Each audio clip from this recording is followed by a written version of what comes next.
we just completed the second day of practice and during this off week, and the players are excited. They're out working, and the thing you like about it is we know we got a ways to go, and then we know we need to get better, and they just have the right attitude right now. And we're going to go on Thursday, and then I'm going to give them Friday off, and then we're going to come back on Saturday and get ready as game preparation for a Thanksgiving Day game. Injury update, Jay Gray is still day-to-day. Vahi is still day-to-day. I think they have a couple of more doctor appointments to get a chance to look at them. And then Deontay Foreman on tomorrow, he's going to have surgery on that finger. And I just don't know the extent of it. And, we don't know if he'll be able to carry a football, just not yet. But, those three guys are the major concerns right now. Everyone else is we have a few bumps and bruises, but everyone else is out and they're practicing. Questions? Do you think that Deontay's definitely out for Texas Tech? Yeah, I think tomorrow we'll have a better update, and then we'll be able to just know more about that injury. And even if he is, then if we're able to get Jay Gray back, it'll help us. But we still got 25, and Chris Warren, and then Kurt Johnson is still there. So we have options there at that position. Are those two guys you have to kind of wait and see next week?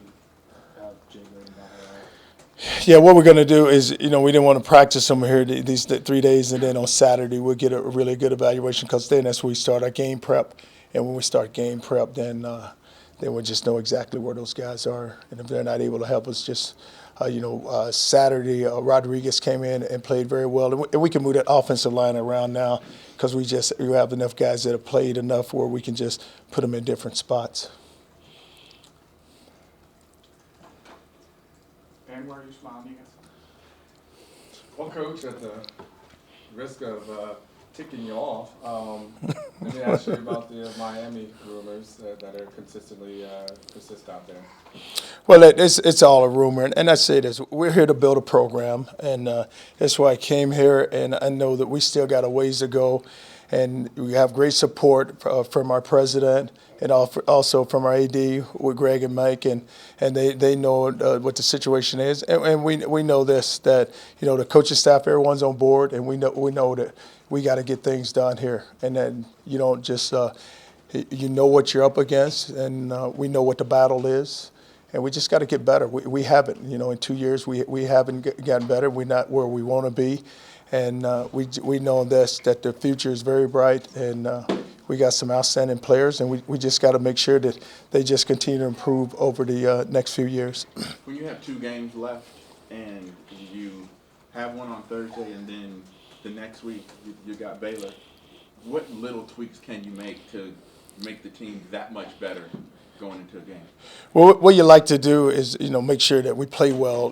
Go get the first one first, and then when you get to the Baylor game, hey guys, it's the last ball game. Let's just go play, and just play loose and just go have fun. And you're right, it's not so much tweaking, but it's just knowing that what they do, and you have to know, like offensively, we got to be able to cover what they cover, and then defensively, we got to make sure that we can go block them. But right now, it's all about Texas Tech, and I tell you what, the very explosive offense. I know they think they're number 2 in the country in scoring, and they get the ball out quickly, and they have plenty of receivers and plenty of where they can get the ball in the playmakers' hands, and you watch those guys, and they get up and down the field. And it's amazing how many explosive plays they have. You'll watch it, where we always talk about, hey, throw a guy a 5-yard hitch and see if he can take it the distance.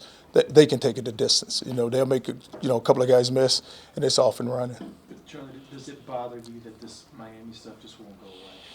Well, it does, because I have an unbelievable job here, and and I don't. A lot of times, I don't know where surface is from, but the thing I got to do is just continue to work here and get this done, and it's important. I have to be successful here. It's no doubt, and it's just too many people counting on me, and not so much me, but just counting on us, to get it done. And we have an unbelievable fan base. We have unbelievable support of our alums, so we got to get it done. And I can see where it's upsetting, because we haven't, and everybody disappointed. No one's more frustrated than I am, because when you go out to play, you want to win, and that's what it's all about. Go win football games.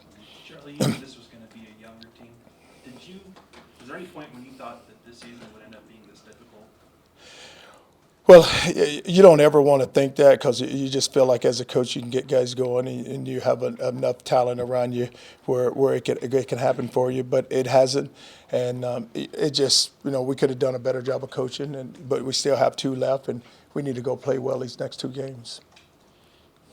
Coach, can you talk about the sense of urgency in the coach's office and the locker room that you're seeing from the team? You know what you have to do these last 2 games. A lot of noise on the outside. Is the sense of urgency maybe a little different now than it may have been a couple weeks ago? No, I tell you what, it's always a sense of urgency, and that's the way you always want it, and you want it to be that, and you know that you have a lot to play for, and it's a lot at stake each and every week when you go out to play, but we just haven't gotten it done. But knowing these next 2 weeks that we can go out and go in this season the right way, and we need to. And the players understand that. And like I said, I'm frustrated, but I think no one's more frustrated than that group of young men because they know what it's all about here, and they know the foundation that's been laid here, and they want to continue to build on it. And where I get just so upset because I want the seniors to go out the right way. And they haven't had the season that I'd like for them to have because, you get to your senior year and you want to make sure that you can just leave your stamp on the program and you can walk out here the right way, which we haven't done. Charlie, do you feel like you have the support that you need here, and do you feel wanted here, like people want you to come back? Oh, I do, and I don't listen to the noise in the system. You can't control that, but everybody wants a winner, and like I said, our president, our AD has been very supportive of this program. So I feel like that. You can't please everyone, and everyone wants a winner, and it doesn't happen. They have a right to be upset. Anything else? All right. Thanks.